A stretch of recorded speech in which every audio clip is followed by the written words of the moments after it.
que les voy a dar clase nueva para 8º año de Ciencias Naturales. El día de hoy vamos nosotros a ver qué son las cadenas y redes tróficas, ¿sí?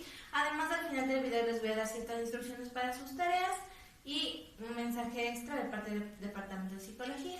Bueno, ahorita vamos a empezar con la clase, lo que son cadenas y redes tróficas, ¿sí? Primero, recordemos que nosotros ya vimos cuáles eran los niveles tróficos y eran 3, ¿sí? Este es el global de lo que vamos a ver ahorita. Primero estaban los productores, luego los consumidores y los descomponedores. Recuerden, productores, una plantita, consumidor, el ser humano, por ejemplo, y los descomponedores, un honguito, ¿sí? Esto es lo global de lo que vamos a ver en base a cadenas y redes tróficas, ¿sí? De niveles tróficos, nosotros vamos a estudiar las cadenas y las redes tróficas. Estas dos son diferentes, ¿sí? No quiero que se confundan. Cuando nosotros hablamos de cadenas tróficas y de redes tróficas, de lo que sí vamos a hablar en común es de quién se come a quién, ¿sí? Esto, en términos más formales, la frasecita quién se come a quién, se lo traduce como transferencia de energía, ¿sí? Transferencia de energía. ¿Por qué? Recuerden que cuando un animalito o el ser humano ya se come algo, digamos se comió una manzanita, cuando el ser humano se come esta manzana está absorbiendo la energía que tiene la manzana mediante la alimentación, ¿sí? La energía se pasó acá, se dio una transferencia de energía. Esto es el famoso quién se come a quién, y en sus niveles tróficos nosotros vamos a ver lo siguiente, las cadenas tróficas.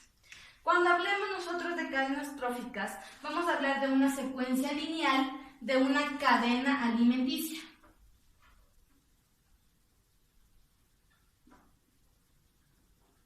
Ustedes ya conocen qué son las cadenas alimenticias, ¿sí? Volvemos a aplicar el mismo concepto, quién se come a quién. Pero esto es lineal. ¿Por qué digo lineal? Porque, por ejemplo, va a empezar así. Va a empezar la plantita, ¿ya? Transfiere su energía al conejito, ¿sí? Porque el conejito se comió la planta. Y este conejito al ser humano porque el ser humano se comió el conejito, ¿ya? Esto es lineal. Es una cadena trófica lineal, ¿sí? Y es muy corta, solo tiene 3 elementos del nivel trófico. Ahora, cuando vamos a las redes tróficas, esto ya es diferente, es no lineal, ¿sí? Hablamos igual de cadenas alimenticias, pero más de una. Más de una cadena alimenticia. Aquí se van a ver diferentes interacciones. Por ejemplo, aquí volvemos a poner a la plantita le ha comido el conejito, luego viene el ser humano, ¿sí? Que se comió el conejo. Aquí está lineal, pero digamos que apareció un león que se salió del zoológico, ¿ya? Y el león le va a comer al ser humano. Y aquí va a haber una transferencia de energía del ser humano al león. Si ven como varió, apareció otro más y ya no es lineal. Ahora ya va a interferir un elemento más. Las redes tróficas se diferencian de eso. Aquí hay otra cadena alimenticia, ¿sí? Porque incluso el león se puede comer el conejo y el conejo le transfiere energía al león. Si ven, aquí hay más interacciones que en la de acá. Eso es en cuanto a cadenas tróficas y redes tróficas y su diferencia, ¿sí? Lo básico. Nada más, chicos. No quiero que se confundan. Recuerden, cadena trófica, una sola cadena alimenticia. Red trófica, más de 2 cadenas alimenticias, ¿sí? Ahorita vamos a ver lo que son las cadenas y redes alimentarias en los ecosistemas del Ecuador, ¿sí? Pero ahora, en ecosistemas del Ecuador. En el Ecuador nosotros conocemos diferentes tipos de ecosistemas, ¿sí? Pero en esta ocasión solo vamos a ver 3.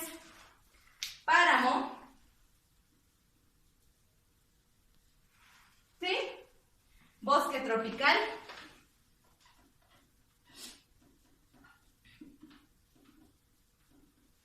y también la región insular, ¿sí? O Galápagos. Esos 3 ecosistemas vamos a ver de hoy. Recuerden que el Ecuador tiene 4 regiones: costa, sierra, oriente y la región insular o Galápagos. Cada una de estas tienen diferentes tipos de ecosistemas. Y ahorita solo vamos a explorar 3. En el páramo, más abajo de la nieve, por ejemplo, aquí está el nevado, aquí está la nieve, aquí está el pie de montaña, ¿sí? El páramo está en esta zona, antes de la nieve, pero tampoco tan abajo en pie de montaña, ¿sí? En el centro. Ahí vamos a encontrar paja, conejos, ¿sí? Por lo general, esto. En bosque tropical, esto está un poco más arriba del nivel del mar. ¿Qué pasa aquí? Son bosques lluviosos, pero al mismo tiempo son calurosos. Aquí vamos a encontrar monos, ¿qué más? Guayabas, ¿sí? Alimentos y servicios propios del bosque tropical. Y en la región insular, más claro, nosotros hablamos de las 14 islas principales de las Islas Galápagos, ¿sí? De las Islas Galápagos. Aquí igual vamos a encontrar diferentes animales, por ejemplo, tortugas, ¿sí? Vamos a encontrar lagartijas de lava, etc. Igual, animales que pertenecen a la región insular. Ahora, ¿qué van a hacer ustedes de deber, chicos? Vamos a continuar con los organizadores gráficos, ¿sí? Y por favor, lo que quiero es que ustedes aprendan a resumir más y usen ideas principales para su deber, porque están transcribiendo el libro y eso no está bien. Recuerden que el organizador gráfico van las ideas principales del tema, ¿sí? Van a ser 2. El primero, que tiene que ver con redes y cadenas tróficas, ¿sí?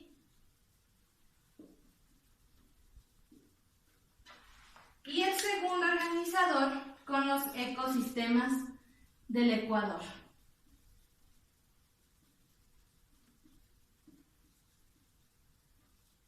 ¿Sí? Son 2 organizadores gráficos diferentes.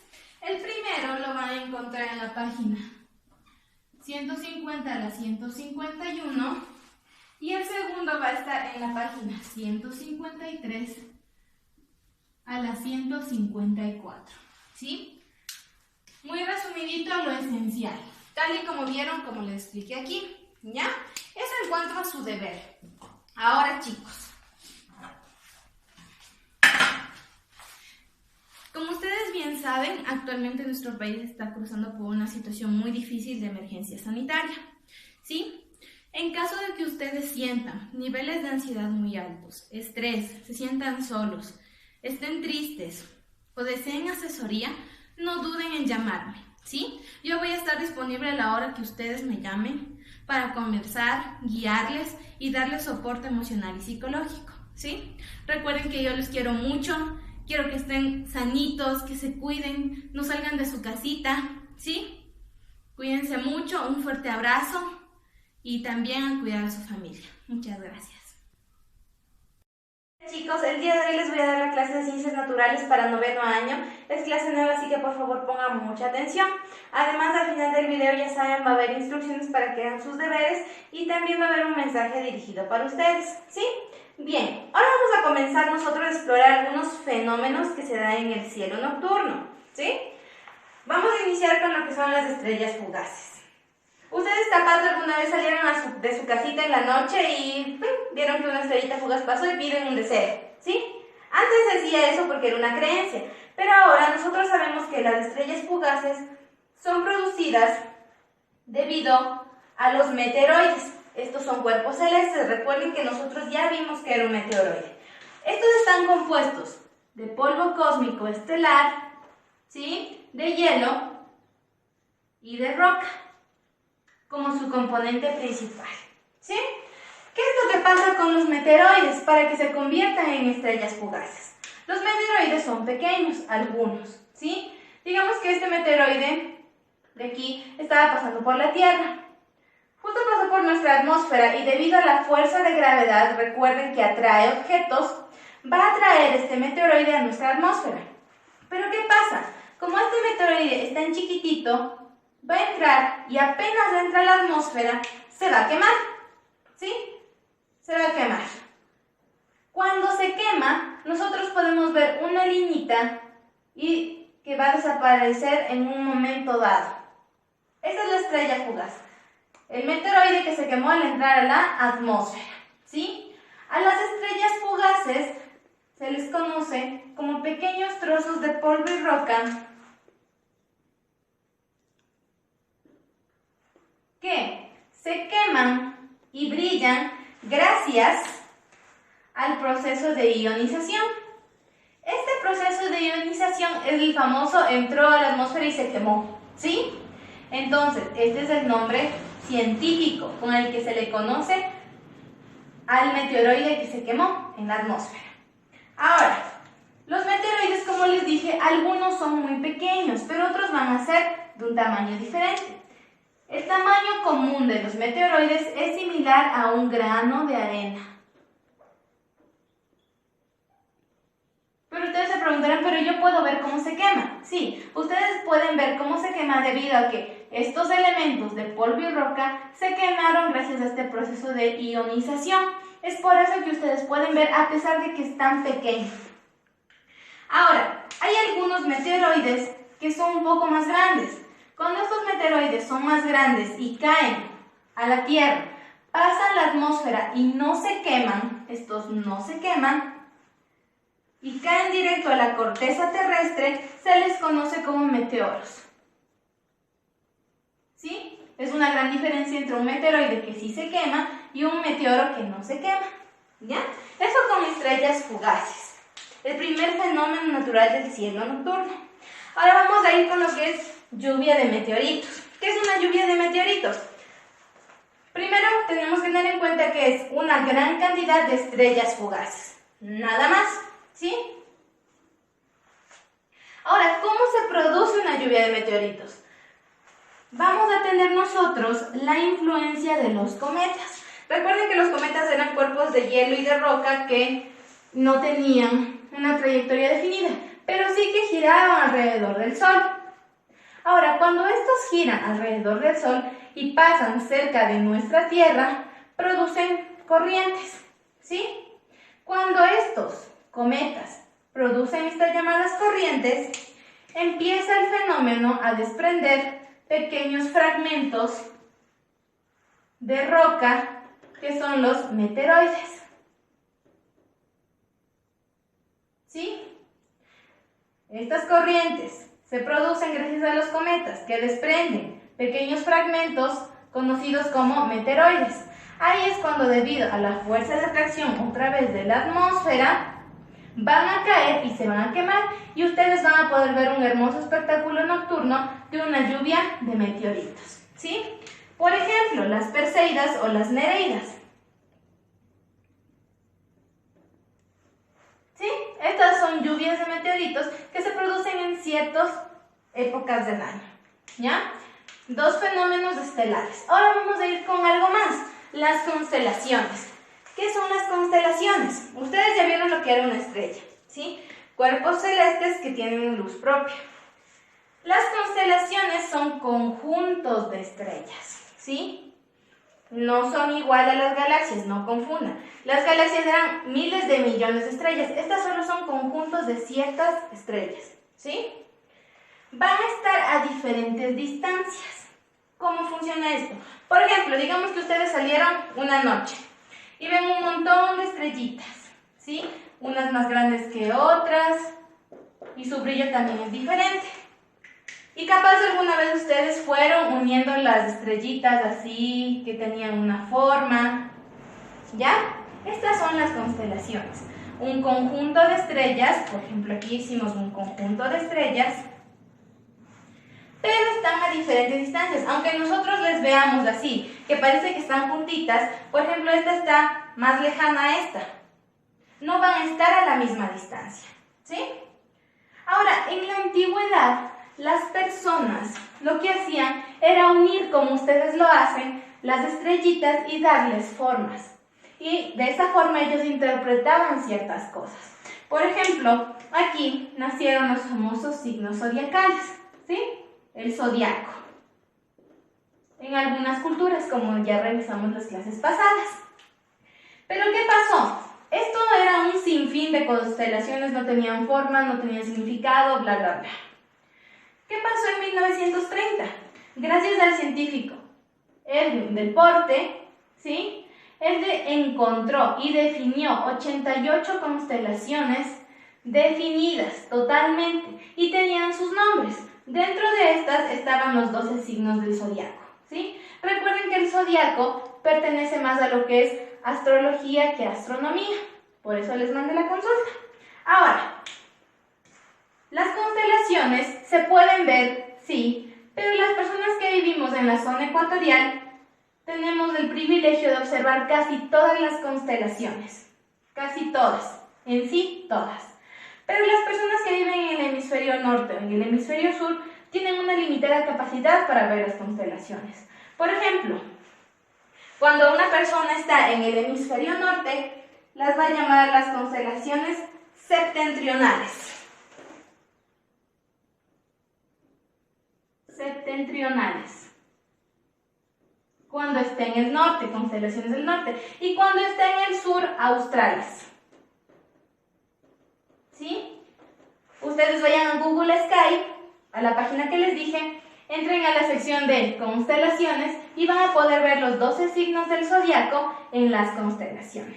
Eso, chicos, en cuanto a su clase. Ahora, ¿qué van a hacer de deber? Ya saben, nosotros siempre nos manejamos con organizadores gráficos, ¿sí? Entonces, esta vez igual ustedes van a hacer un organizador gráfico para estos 3 temas, ¿sí? Ya saben, bien resumido, con ideas principales. El hecho de que resuman no significa que cojo y copio cualquier cosa. Tienen que analizar muy bien el texto. Es un organizador gráfico y ya saben cómo tienen que hacer. ¿Sí? Vamos a incluir los 3 temas, desde la página 152 a la 154. Ya saben, estrellas fugaces, lluvia de meteoritos y constelaciones, los 3 temas, ¿ya? ¿Qué van a hacer aparte de eso ustedes? Van a ir a la página 156 y 157 de su librito y van a observar las constelaciones, solo las formas, ¿sí? Ahora, chicos, voy a ir con mi mensaje que les dije al inicio. Queridos chicos, ustedes saben que en este momento nuestro país está atravesando por una emergencia sanitaria en la que todos debemos contribuir, ¿sí? Quizá algunos de ustedes han experimentado ciertas emociones negativas o quizá mucho estrés, crisis de ansiedad. Y solo quiero que sepan que cuentan conmigo para lo que ustedes deseen. Si necesitan hablar conmigo, desean asesoría psicológica, desean una guía o simplemente respaldo para poder manejar muy bien sus emociones en este momento de crisis, no duden en llamarme, de escribirme. Saben que yo les quiero un montón y más que nada yo anhelo su bienestar, ¿sí? Entonces, mi número está disponible para ustedes. No duden en llamarme o escribirme como les dije y a cuidarse mucho, chicos. Que la salud mental también es importante, tanto como la salud física.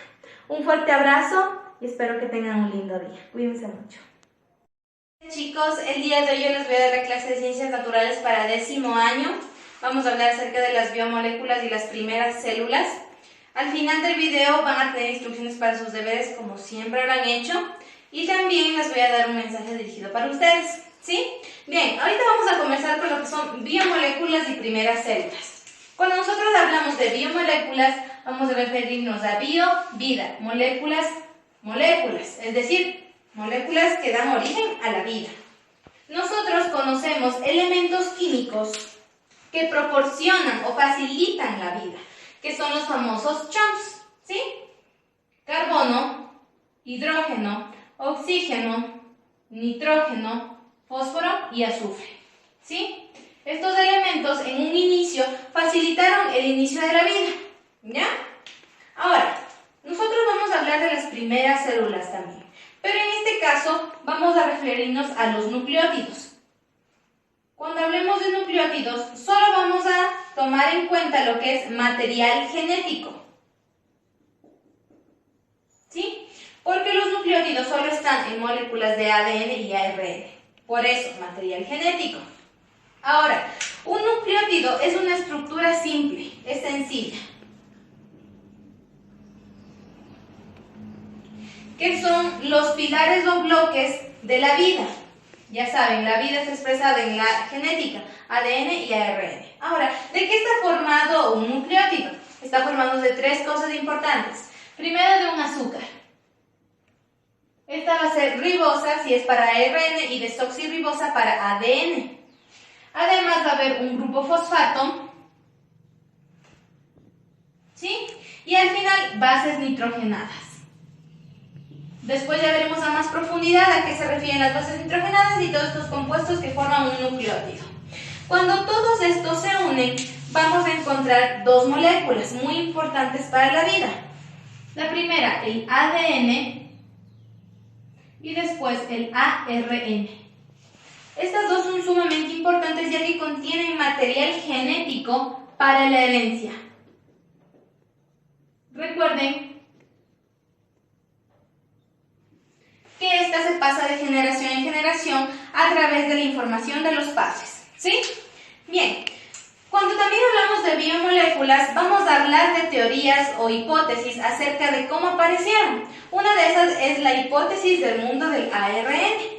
El ARN, ácido ribonucleico, según el científico Albert Gilbert en 1986, vean, 1986, es una teoría bastante reciente. No es antigua, es reciente, ¿sí? ¿Qué fue lo que propuso Gilbert? Él dijo que el ARN fue la primera molécula de vida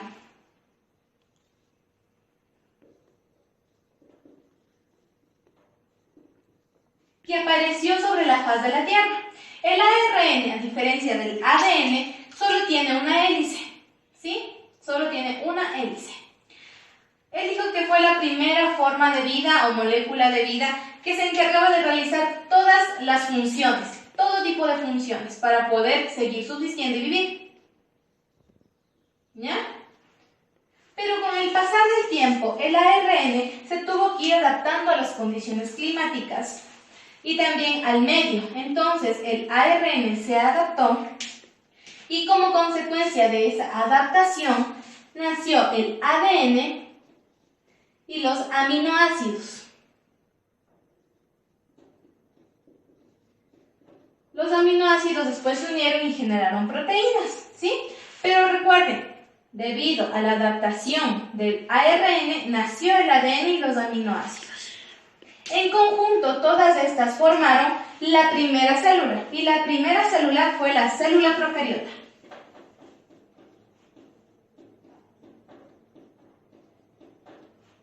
¿Sí? Recuerden que la célula procariota no es muy compleja, ¿sí? Incluso su ADN está disperso en el citoplasma, pero fue la primera forma de vida que apareció, ¿ya? Y una de esas primeras células procariotas, o primer organismo, fue originada en el mar. Recuerden el famoso caldo primitivo del que habló Miller y Urey, ¿sí? Caldo primitivo. Pero en un inicio estaba en una ebullición constante, era demasiado caliente, estaba hirviendo. Con el paso del tiempo, se enfrió y después de que se enfrió aparecieron los primeros organismos, ¿sí? Una célula procariota conocidos como bacterias fotosintetizadoras. Cuando hablamos de bacterias fotosintetizadoras, estamos haciendo referencia a la fotosíntesis, ¿sí? Entonces vamos a pensar en plantas. No en una planta en sí formada, pero sí en una bacteria que tenía estructuras fotosintetizadoras, similares a una planta. ¿Qué hacían estas? Estas dieron origen a los estromatolitos.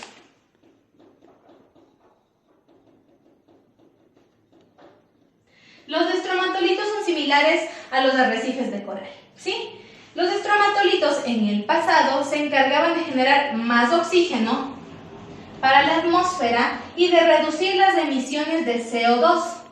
Recuerden que el CO2 es perjudicial para la salud y tampoco sirve para la vida, pero el oxígeno sí. Entonces vean, los estromatolitos similares a arrecifes de coral generaban más O2, es decir, oxígeno, que CO2. En cambio, esto lo reducía, ¿ya? Además de esta hipótesis y del primer organismo que apareció, existe la teoría de la endosimbiosis, ¿sí? Esta fue propuesta por una bióloga estadounidense.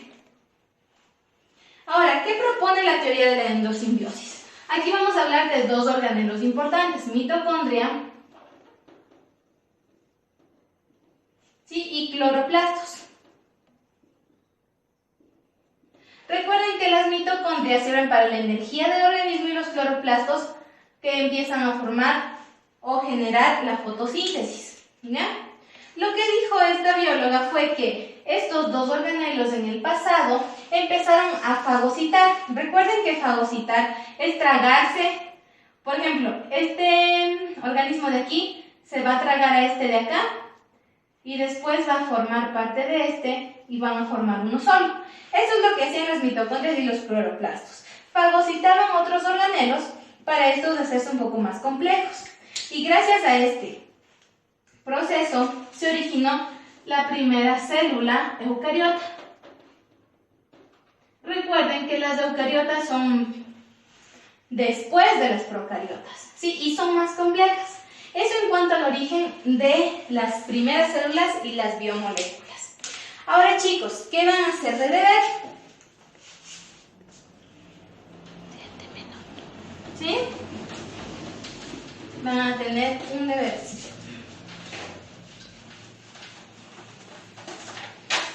Su deber consiste en un organizador gráfico. Ya saben que nosotros en Ciencias Naturales manejamos mucho los organizadores gráficos, ya que el contenido teórico es extenso. Entonces tenemos que manejar muy bien los organizadores gráficos, ¿sí? El primero es un organizador gráfico de lo que acabamos de ver, ¿sí? Y lo van a encontrar desde la página 140 a la 141. El organizador gráfico, ¿sí? Solo eso es su deber por el momento. Ahora, chicos, el mensaje que les quería dar en este momento. Como ustedes saben, chicos, actualmente nuestro país está atravesando por una situación de crisis sanitaria. Quizá en algún momento ustedes sintieron mucho estrés, ansiedad, tuvieron pensamientos negativos relacionados al tema o se sienten muy solos, ¿sí? Como ustedes saben, yo me encargo del bienestar estudiantil de ustedes. Y por lo tanto, chicos, si ustedes en algún momento se empiezan a sentir mal, no duden en llamarme, no duden en escribirme. Yo voy a estar atenta a todo lo que ustedes necesiten para conservar su bienestar emocional y también su salud mental, ¿sí? Recuerden que les quiero un montón, que les tengo un aprecio muy grande y que para mí su salud y bienestar es lo primero, ¿sí? Además, recuerden que tanto la salud mental como la física son importantes y hay que mantenerlas con mucho cuidado, ¿sí? Cuídense mucho, tengan un lindo día y ya saben, para cualquier cosa que necesiten, llámenme o escríbanme. Tengan un lindo día. Chicos, el día de hoy les voy a dar la clase de biología para primero de bachillerato, ¿sí? Ahora vamos a hablar de expresión genética e información hereditaria y también vamos a ver ciertos ejercicios de transcripción y traducción de ARN, ¿sí? Pero antes, recuerden que al final del video hay instrucciones para que ustedes hagan sus tareas y también voy a darles un mensaje al terminar, ¿sí? Ahora, vamos a iniciar con expresión genética e información hereditaria, ¿sí? Expresión genética. Cuando un gen se expresa en una característica, ¿sí? Información hereditaria. Todo lo que llevan los genes dentro de para que se exprese esa información, ¿sí? Ahora, cuando hablamos de esto, expresión e información hereditaria, nosotros debemos tener en cuenta dos cosas: el fenotipo y el genotipo.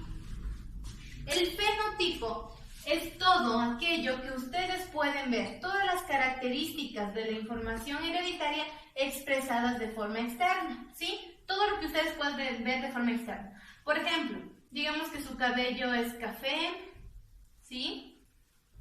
Ya, ustedes ven cafecito, que su carita es alargada, que tienen ojitos azules, ¿sí? Una nariz chiquita, una boca abultada. Todo esto es el fenotipo. Es todo lo que ustedes pueden ver.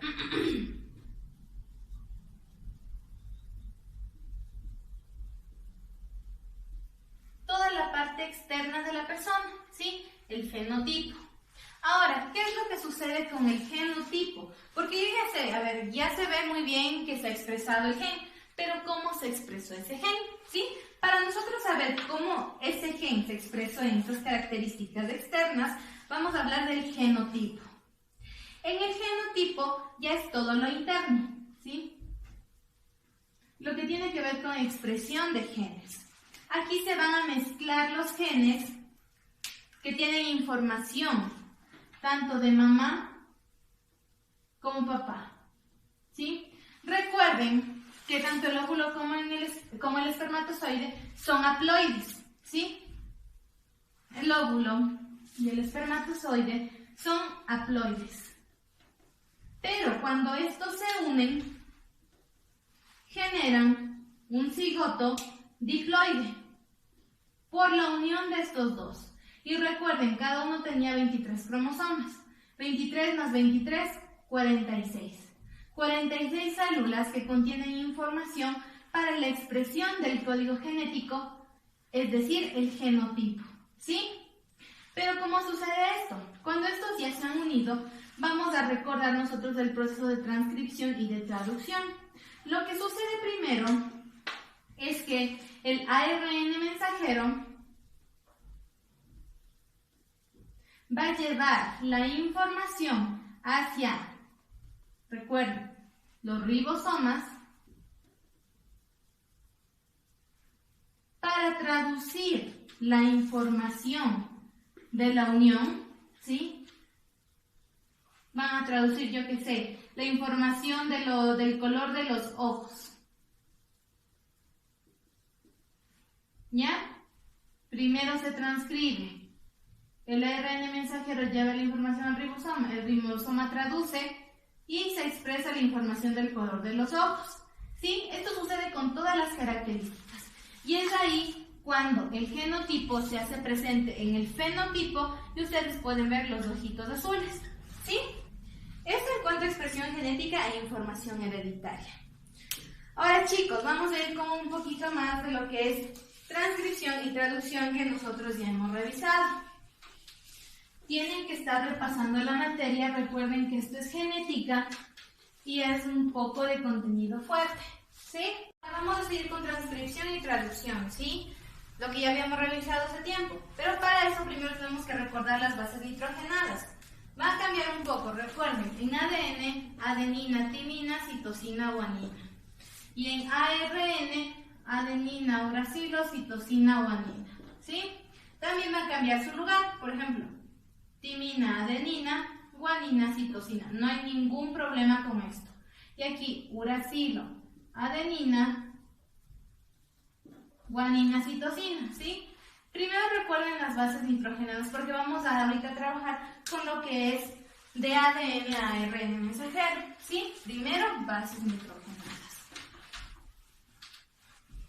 Ahora, ¿cómo transcribo, cómo traduzco yo una cadena de ADN a ARN mensajero? ¿Cómo lo vamos a hacer ustedes? ¿Sí? Primero, tengan en cuenta las bases nitrogenadas. Ahora, yo voy a utilizar un fragmento del ejemplo de su libro para poderles explicar. ¿Sí? En su libro ponen AT, GGTA, TTT. ¿Sí? Esto es un fragmento de una secuencia de ADN. ¿Ya? El primer fragmento. ¿Cómo yo le transformo a ARN mensajero?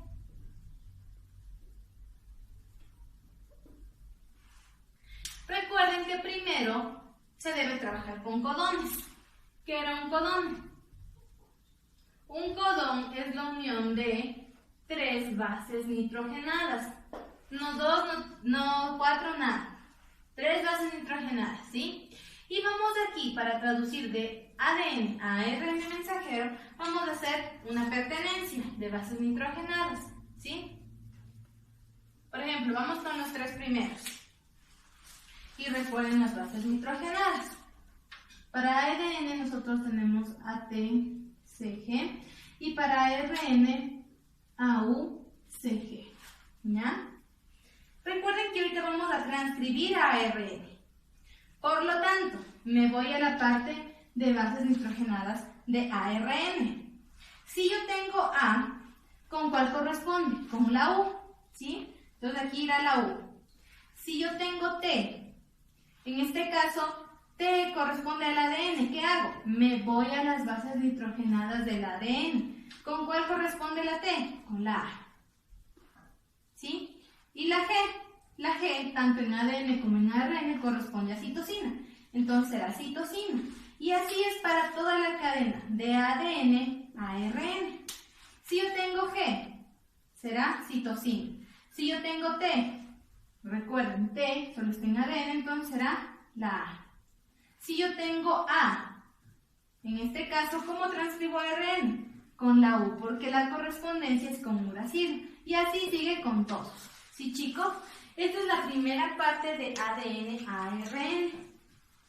Quiero que tengan muy en cuenta esto, porque vamos a trabajar después de ARN, ¿sí? A traducir secuencias de ARN con su tablita de aminoácidos, ¿sí? Ya, por el momento solo quiero que tengan esta información, que es la necesaria y básica. Ahora, ¿qué van a tener ustedes de deber?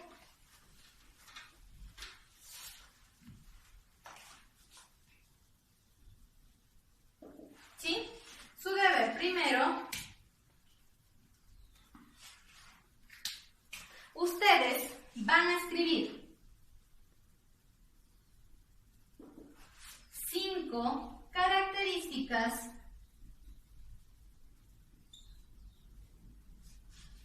de su fenotipo, ¿sí? Recuerden que el fenotipo es todo lo externo que ustedes ven, ¿sí? Ustedes pueden ver. Suyas, esto es suyo, ¿ya? Y aquí van a ser 5 características igual, pero esta vez de mamá. Otras 5 características de papá. Si sus representantes no son su mamá y su papá, si es su hermana, igual, de su hermanita, o si viven con su tía, ¿sí? En total serían 15. Esto es por si no viven con mamá o papá, ¿sí? 15 características del fenotipo, ¿ya? Eso, primer deber. Segundo deber.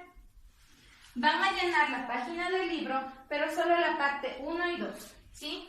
Van a llenar la página 109. Pero solo la pregunta 1 y la pregunta 2, porque después les voy a enseñar cómo traducir una cadena de ARN mensajero, ¿sí? A los aminoácidos. En este momento no. Solo hagan esto, chicos. Esto no es necesario que suban a la plataforma. Después yo les estaré explicando la razón. Pero esto sí, quiero que ustedes entiendan qué es el fenotipo, ¿ya? Eso en cuanto a su deber. Ahora, con el mensaje que les quería dar al inicio. Como ustedes saben, chicos, actualmente nuestro país está cruzando por una emergencia sanitaria muy grande, ¿sí? Y esto ha debilitado la salud mental de muchas personas. Si ustedes en algún momento han tenido pensamientos negativos, se han sentido mal, se han sentido aislados, ¿sí? Estresados, han tenido ataques de ansiedad, quizá, no duden en escribirme o llamarme para poderles ayudar en esos momentos de crisis, ¿sí? Recuerden que ustedes no están solos y yo les voy a ayudar en todo lo que ustedes necesiten para que su estabilidad y salud mental sea óptima, ¿sí? También recuerden que yo les quiero mucho, les tengo muchísimo cariño y para mí su bienestar mental es fundamental más que cualquier otra cosa. Así que, chicos, no duden en escribirme o llamarme como les dije. Yo voy a estar atenta a todo lo que ustedes necesiten y obviamente mi ayuda para ustedes va a estar siempre disponible. Espero que tengan un lindo día y cuídense mucho, por favor.